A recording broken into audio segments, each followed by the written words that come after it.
Ladies and gentlemen, the ringing of that phone bell brings you mystery, adventure. Nero Wolfe's office, Archie Goodwin speaking. Willie Inch, did you say? Just a second. Do you want to talk to a fellow named Willie Inch, which I doubt? No. He says he's got to see you. Got to. Who is he? Well, I'll ask. Mr. Wolfe doesn't recognize your name, Mr. Inch. He wants to know who you are. Just a second, I'll tell him.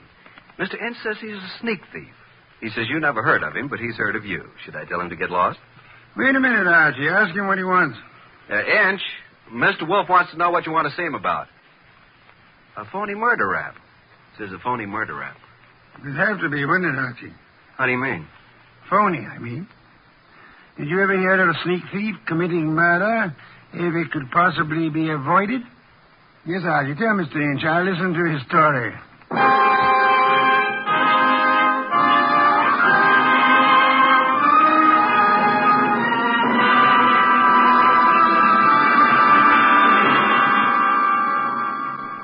Ladies and gentlemen, it's that renowned genius who is the bulkiest, balkiest, most ponderous, and most brilliant detective in the world.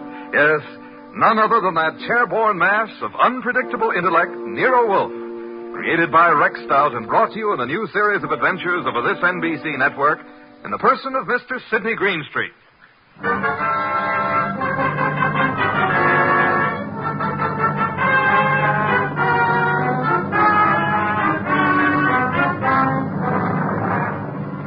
When Mr. Wolfe and I talk about this little difficulty, he calls it the case of Archie Goodwin and how he got hooked. However, I call it the case of the disappearing diamonds. I prefer my title. He prefers his. Anyhow, it started with an improbable character named Willie Inch. That'll be our sneak thief, Archie. Let him in. Okay, boss. Okay? Inch? Yeah. Come in. In there. I'll follow you. Mr. Wolfe, this is your client. Mr. Inch? Yeah. Tall fellow. Must be over 6'6". Sit down. Where? Archie? Here, Mr. Inch. This ought to be comfortable. Well, Mr. Inch? Look, Mr. Wolfe, they're going to claim that I killed a woman I never even touched. And I'm going to fry for something I never even done. All right, Mr. Inch. How did you kill her? I didn't. I never killed nobody in my life. Mr. Inch, you say you're a thief. Can you prove it? I got a record. Why? I was wondering about that bulge in your pocket. Oh, here? It's a silver cigarette lighter, ain't it? I guess it sort of dropped into my pocket as I was going by. You see the way it happened. Never mind, Mr. Inch. Now tell me how you didn't kill the woman for whose murder you will fry. Well, Mr. Wolfe, sir, it was like this. There was a window half open, you see, and I happened to crawl inside the house. But hey, now. Well, Mr. Inch? This is just between us, ain't it? Possibly. How do you mean? Explain, Archie. Mr. Wolfe said possibly. Oh. Well, okay. So I happen to find myself in the bedroom, see? So I happen to sort of roam around, and I hear there's like a party going on. You know, people and music. So I lock the door. So go on. Let him tell it his own way, Archie. Well, Mr. Inch? So that's the mistake I make. Mistake? Maybe I leave my fingerprints on the door. So? So later, a dame gets herself knocked off in the same room, and they look for fingerprints, and they find mine. I'm it. That's all. I got a record. So the chair. I see. Pitiful case, isn't it, Archie? Very, very mournful. Inch. Yes, sir. I presume you came away with some souvenirs?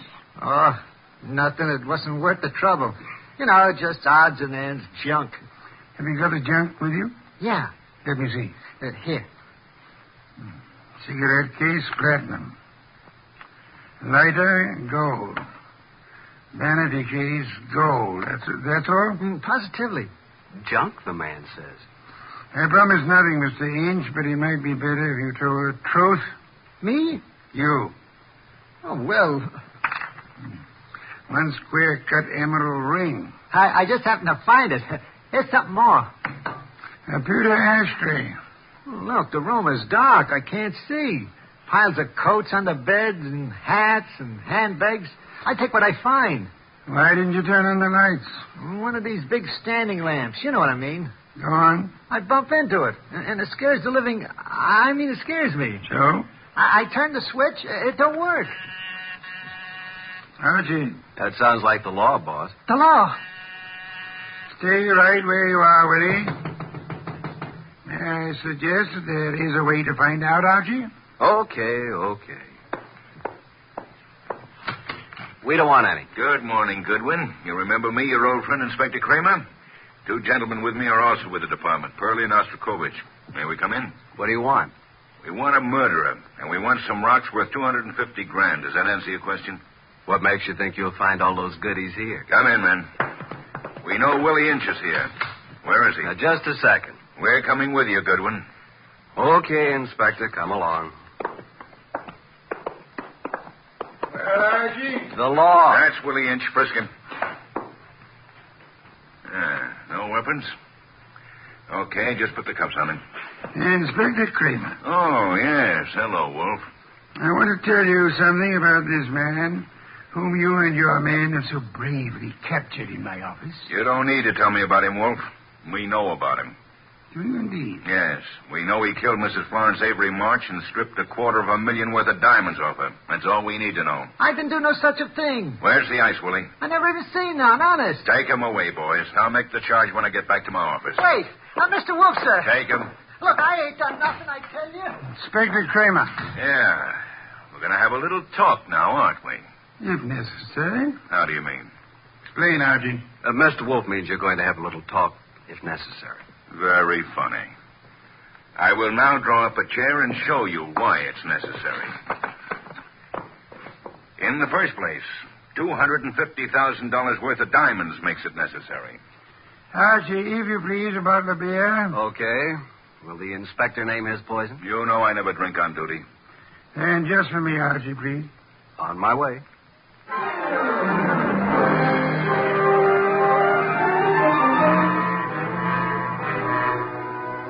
While I opened a bottle of imported beer, it occurred to me that I had something to be grateful for. At least I wasn't in Willie Inch's enormous shoes. And as I went back to the office, I had time to wonder why Mr. Wolfe would stick his fat neck out for a no-good like Willie. Thank you, Archie, and sit down, Archie. Inspector Kramer has a theory that may amuse you. Nero Wolfe's office. It's for you, Inspector. Hello, Kramer. Yeah? A gold cigarette holder? That's all? Okay. Inspector, do you realize that you have already taken a great deal of my time? Archie, Yes, Inspector? the great Mr. Wolfe just said I had a theory that might amuse you. Would you care to hear it? I can hardly wait. Okay. My theory is that both Wolfe and you were receivers of stolen property and possibly guilty of murder conspiracy. So far, you got me in stitches. Willie Inch, with a record as long as your arm, robs the home of Mrs. Florence Avery Marsh. He strangles her with a silk scarf, takes the diamond she's wearing, grabs everything else that's lying around, and then what? Is it a question? I'll tell you what. He will, too. Archie, listen. Then Inch brings the stuff here, the stuff that's piled on Wolfe's desk, and the diamonds. You want me to tell you where the diamonds are? They're in that safe right there. Inspector Kramer, I know nothing about the diamonds. They are not in the safe, and they're not in the house. Now, you can take my word for it, or you can get a search warrant and make a fool of yourself. I'm going to have lunch.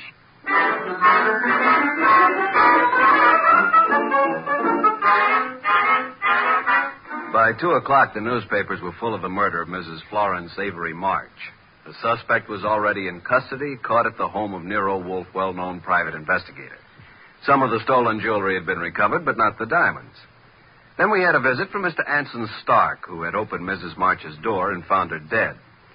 Stark was a big athletic guy of about 30 or so, with the large, capable hands of a surgeon or a laboratory worker. He seemed annoyed at the inconvenience we caused him, but that was only natural. That's the story, Mr. Wolfe. I don't see how I can add anything more to it. You had known Mrs. March for several years, huh? Casually. When you broke the door open, was it difficult? Not very. You were the first into the room? There were 3 or 4 of us. We pushed in together. You saw the body of Mrs. March immediately? She was lying across the bed that was heaped with coats and hats and handbags. You knew she was dead? Of course not. In fact, somebody else discovered that she had been choked to death. And who discovered that the diamonds were gone? I don't know. I didn't. Were there many diamonds, Mr. Stark? No, just a few, but big ones. She wore them on a pendant around her neck. Mr. Stark, I want to thank you again for having been so patient. I have been patient, Mr. Wolfe. I have my own business to attend to. Which is? Oh, I have a small but hopeful enterprise. Electronics, tubes for radio and television, mostly experimental. Well, that reminds me, Mr. Stark. When you entered the bedroom, was the light on or off? Let me see. Of course, it was on. It must have been on. Why? Just curiosity, Mr. Stark. Oh? Anything more? That's all, except thank you for coming here. Archie, will you take Mr. Stark to the door?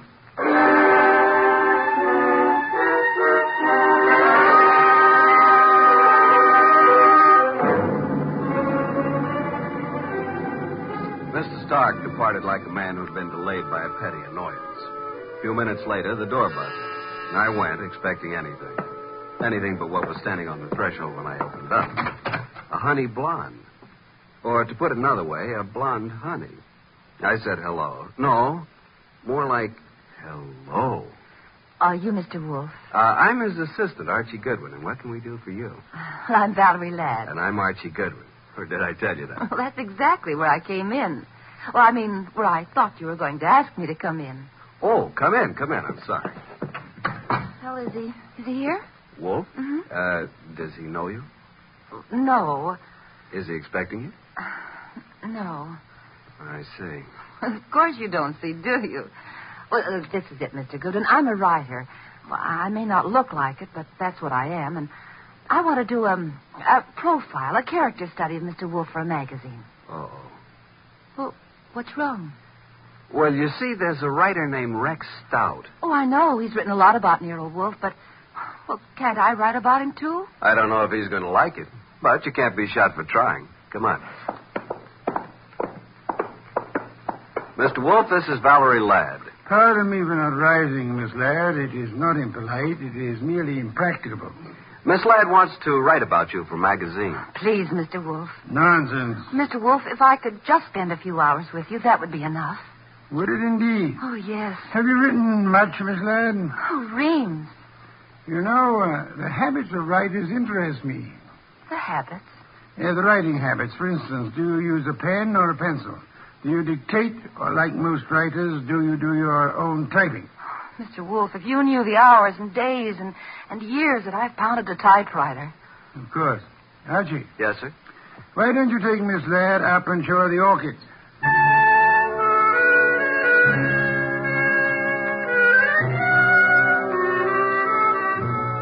You never know about Nero Wolfe.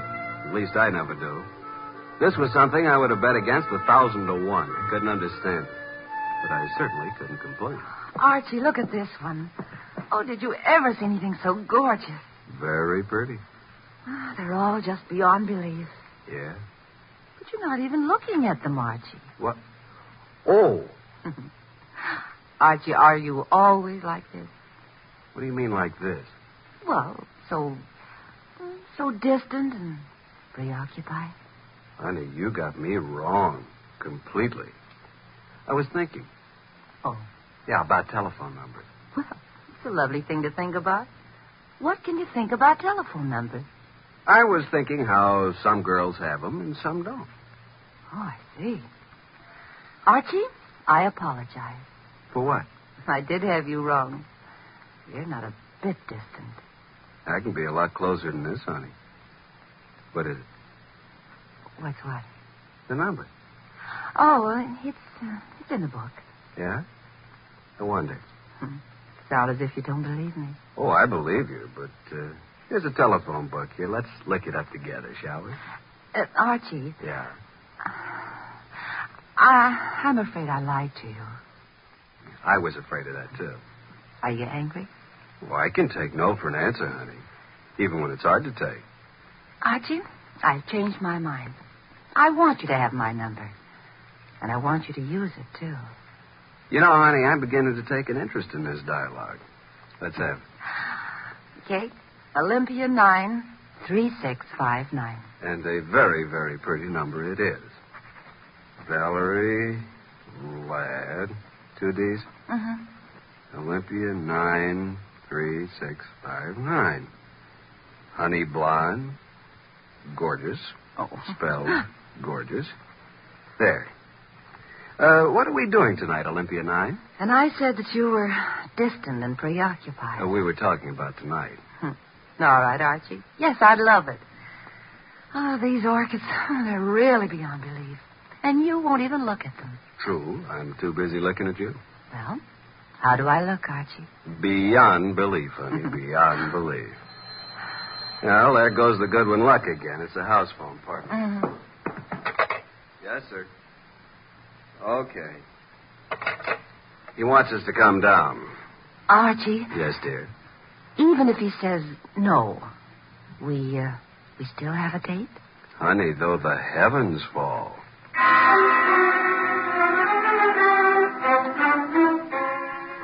When we entered the office, Mr. Wolfe was frowning over a sheet of letter paper in his hand. He looked up and tossed the paper to me.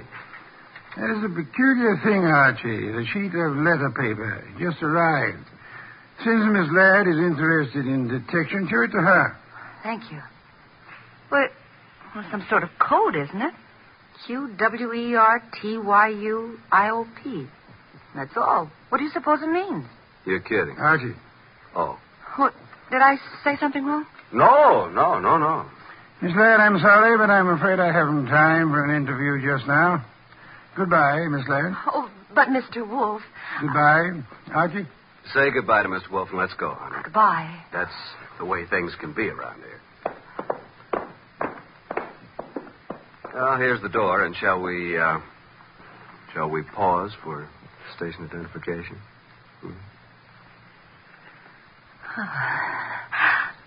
I'll wipe it off, Archie. There. Thanks. What happened, Archie? Yes, indeed. Yeah, Mr. Wolfe, I mean. Oh. Why did he suddenly want me to go? Well, I'll tell you, though I don't know whether I should. That code message he showed you? Yes. Quirt you up? You remember. Yeah, sure. Because I use a typewriter. From left to right, it's the first bank of letters on any typewriter. I see. It was a test. Yeah. And you flunked it, baby. You're no writer. Archie, I can explain it. Sure. Tonight. Tonight, Archie.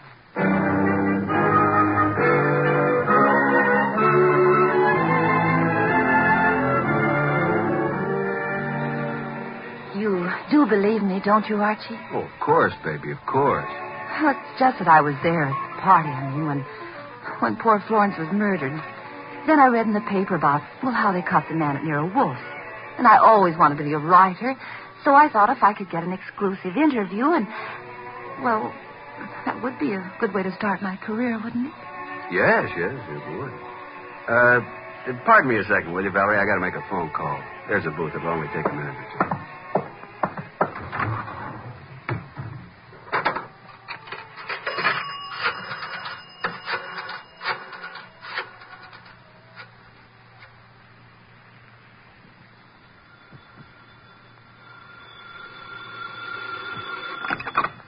Nero Wolfe speaking. Archie, I'm at the Riviera with Valerie Ladd. I'm happy for you, Archie. I will remind you that I have not seen you since Valerie left the house. I was otherwise occupied, Archie. With orchids. With orchids? What do you want, Archie? Now, look, with that typewriter gag, you practically told me she was a phony, didn't you? Of course. Just for the record, how did you know? Have you looked at her fingernails? She never touched a typewriter in her life. I wanted to be sure. Okay, now do you want me to tell you something? You mean that your charming companion Valerie was at the party when Mrs. March was murdered? How did you know that? Simple, Archie. I got a list of the guests from Inspector Kramer. Among them was the name of Valerie Ladway. Simple? Ladway. Ladd. Yeah, sure. Okay, what am I supposed to do about it? Just hang on, Archie. Just hang on.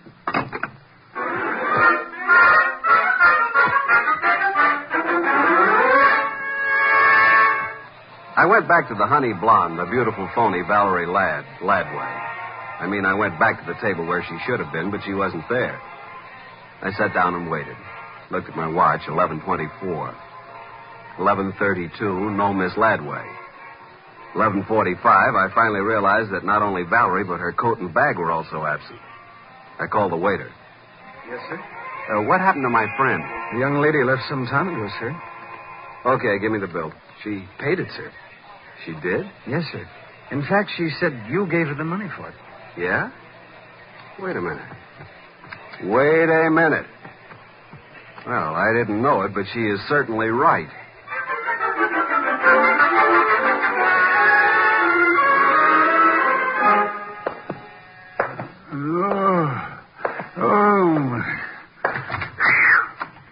Well, Archie, this is most thoughtless of you.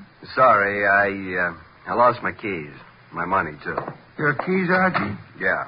Glad you were still up. You lost Miss Ladway, too? Definitely. I'm going to bed. Good night, Archie. You think it's funny, don't you? Yes, Archie. Yes, I do. Good night, Mr. Wolfe. Archie, Yeah?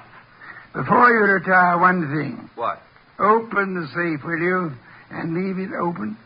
Why? Because there's nothing in it of importance. And it's a valuable safe, and I don't want it damaged. Good night, Archie.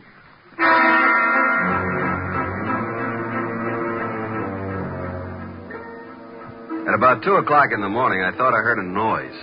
I got up, put on the rest of my pajamas, picked up my gun, and went down to the office. The man had his head in the safe, and everything was scattered all over. I stepped inside the door. Put your hands behind your back and stand up. Huh? Okay. Now, just what are you after, Bud?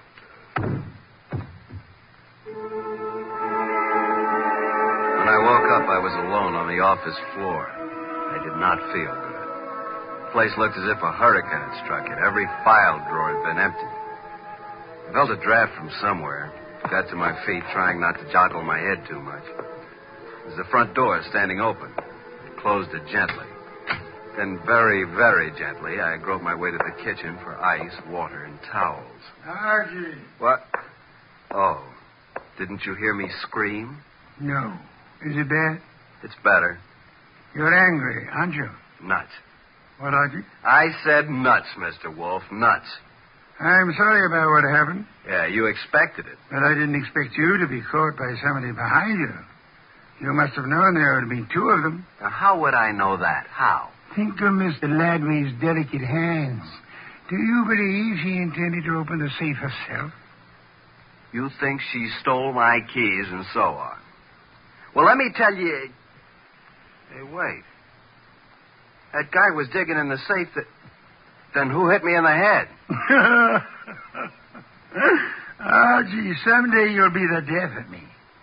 In the morning, will you tell Inspector Kramer I'd like to see him here?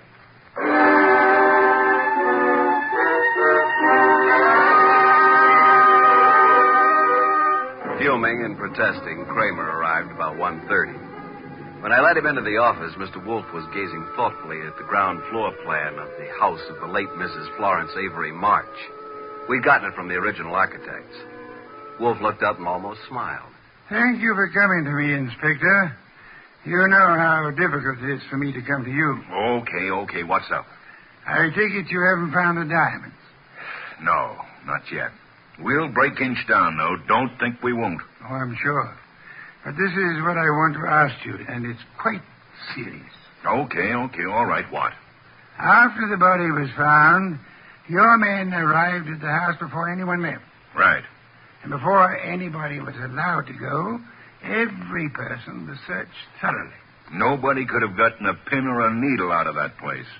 I know something about police methods, and I believe you. Now, how thoroughly did you search the house itself? Wolf, look. We've got that floor plan you're studying now. There are no hidden closets. Every square inch of that house has been examined. The diamonds aren't there. Willie Inch killed the dame and snatched the diamonds. What he did with them, we'll find out. Possibly. Goodbye, Inspector. At approximately 3:15, the postman arrived with an envelope for me. The envelope contained my keys, the bill from the Riviera, and the money left after the check was paid. At approximately 5:07 p.m., I discovered that Wolfe had been using the telephone all by himself. He explained. He was going to have a party. He had invited all of the guests who were at Mrs. Florence Avery March's somewhat fatal party, including Anson Stark, Willie Inch, and Valerie.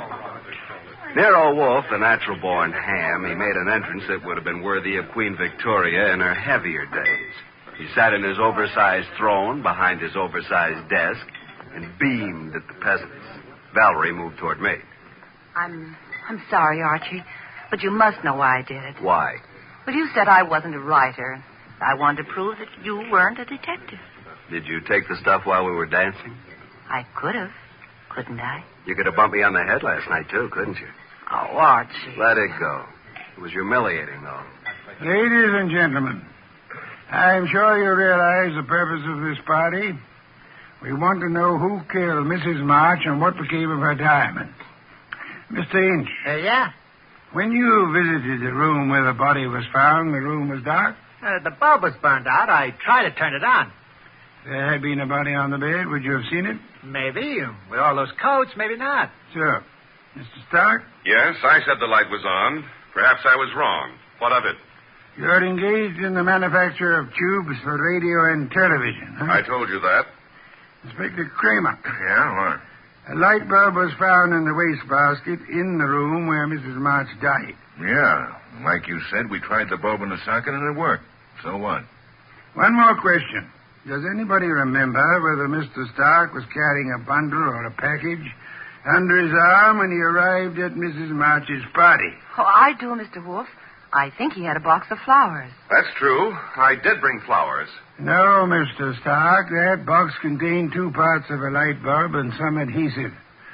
During the party, you strangled Mrs. March, put the diamonds into the light bulb, assembled the thing, and screwed it into the lamp socket. Archie, stop him.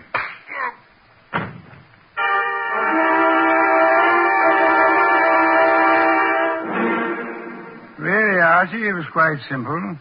Light bulbs are only a stem glass bowl and a brass sheath. Yet nobody, including the police, would think of looking inside one. And Mr. Stark could come back and collect his treasure any time after the excitement had died down. What's the matter, Archie? I got a headache. Valerie Ladby, poor girl. She and whoever the man was with her must have thought the diamonds were here. That bump on your head will be better in the morning. A bottle of beer, please, Archie. I'm going to bed. Yeah. Why must you place such confidence in women? Remember what happened to Mark Antony and Samson and Archie Goodwin. Good night, Archie.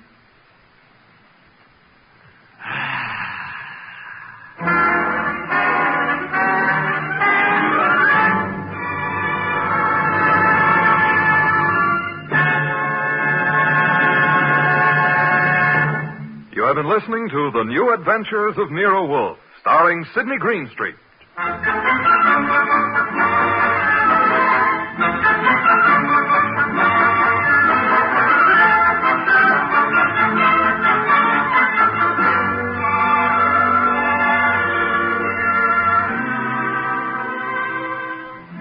Tonight's transcribed story by Mindred Lord was based on the characters created by Rex Stout, produced and directed by J. Donald Wilson. This is an Edwin Fadiman production. In the cast were Harry Bartell as Archie Goodwin, and G.G. Pearson, Bud Heaston, Gray Stafford, Dick Ryan, and Bill Johnstone.